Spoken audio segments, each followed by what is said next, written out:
Welcome to The Explainer. So every weekend, right, the box office numbers come out and they tell us who the big winner is. But what if the real winner isn't actually the movie at number one? We're going to dig into the data today and find some of those hidden stories, the ones the big headlines usually just fly right over. I know, it sounds like a trick question, doesn't it? I mean, a massive blockbuster and a little indie film playing on just a handful of screens, they feel like they're worlds apart. But, buried in all that box office data, there's this one powerful metric that actually connects them. And it's pretty surprising. All right, so here's how we're going to break this down. First, we'll look at this weekend's box office, the big titans at the top. Then we'll get into that secret metric I was talking about, the per theater average. After that, we'll check out who's got staying power and who's dropping like a rock. And finally, we'll piece it all together to see what the chart really reveals. Okay, let's start with the titans at the top. These are the big budget heavyweights, the ones with the massive marketing campaigns playing on thousands of screens. They're the ones designed to pull in the biggest numbers. And this weekend, they did not disappoint. And wow, look at the scale of that number one film. I mean, Avatar: Fire and Ash didn't just win the weekend, it completely dominated. It earned more than the next 3 movies combined. That is the very definition of a box office titan. Yeah, $89 million. That is a huge number, classic blockbuster stuff. But you gotta ask, how did it get there? Well, it was playing in 3,800 theaters. That huge, massive footprint is really the key. But here's the thing. That story of pure dominance, it's only one half of the picture. So let's switch gears for a second. Let's look at this whole thing through a different lens. We're going to move away from just pure profit and total earnings and look at something that measures audience passion. This is where things get really interesting. And that metric is called the per theater average, or PTA. The math is super simple, but the result is powerful.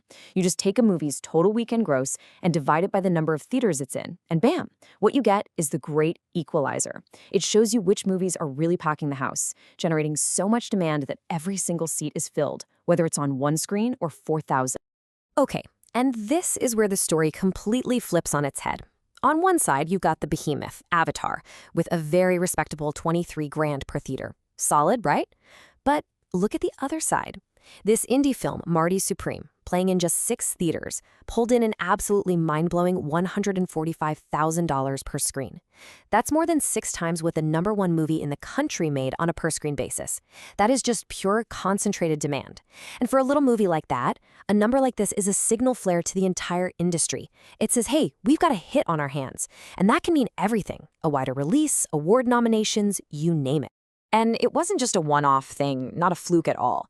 Check out these other small films. Is This Thing On, also in 6 theaters, had a PTA almost as high as Avatar's.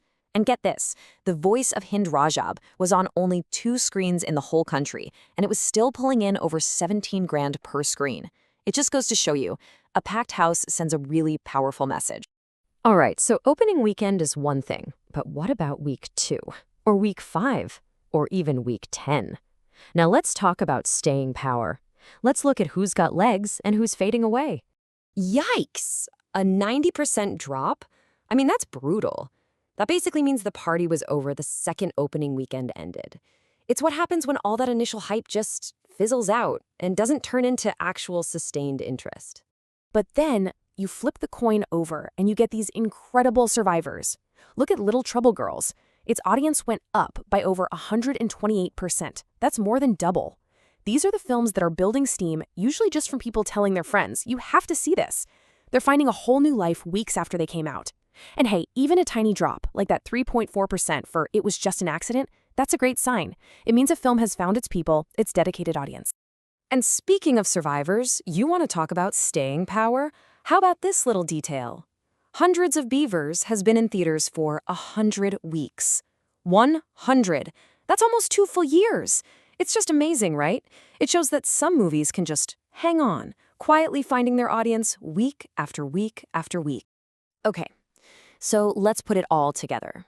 We've seen the titans, the passionate indies, the films that flame out, and the ones that just keep on surviving. So what does all of this tell us? What does success at the box office actually mean? Well, I think the big takeaway is this. A box office chart isn't telling just one story. It's telling 2, at the same time. You've got the story of massive, massive scale, the blockbuster that everybody goes to see. But you also have this other story, a story of concentrated passion, that smaller film that maybe not everyone sees, but the people who do, they absolutely love it. And so that really leaves us with one final question to think about, doesn't it? If you had to bet on the future of movies, which horse do you back? The titan that completely dominates for one weekend and then kind of fades? Or the survivor that builds this loyal, passionate community over months, maybe even years? The answer to that? Well, that might just tell us everything about where movies are headed.